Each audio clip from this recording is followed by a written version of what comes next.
Hey everyone, and welcome back to another video. And in this video, I'm going to show you how to fix Vizio TV that keeps buffering. So this video is going to be particularly useful for individuals who have a Vizio TV. And how do you actually fix it if it keeps buffering? Now this video is also going to be short, sweet, and to the point, guys. There's not going to be a lot of steps involved. But what we're first going to do is that first you're actually going to go ahead and turn off your TV. And then what you're going to do next is that you're actually going to unplug your TV. And the key thing here, guys, is that you want to leave it unplugged for about a minute or so, okay?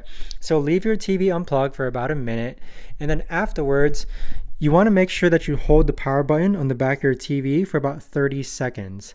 So after that's done, re-plug in back your TV and then turn it back on. So once you turn on back your TV, that should have now fixed the buffering stage that your TV was left in.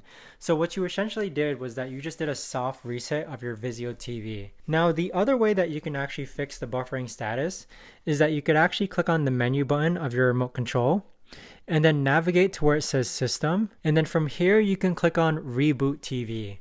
So that right there is going to do a soft reset of your Vizio TVs that hopefully removes that buffering status. But that right there, guys, is the best and easiest way that I know of to actually go ahead and fix your Vizio TV that keeps buffering. If you guys know of a better or easier way to actually do this, let me know in the comments down below. I would love to know. Thanks so much for watching, everyone, and I'll see you guys all in the next video.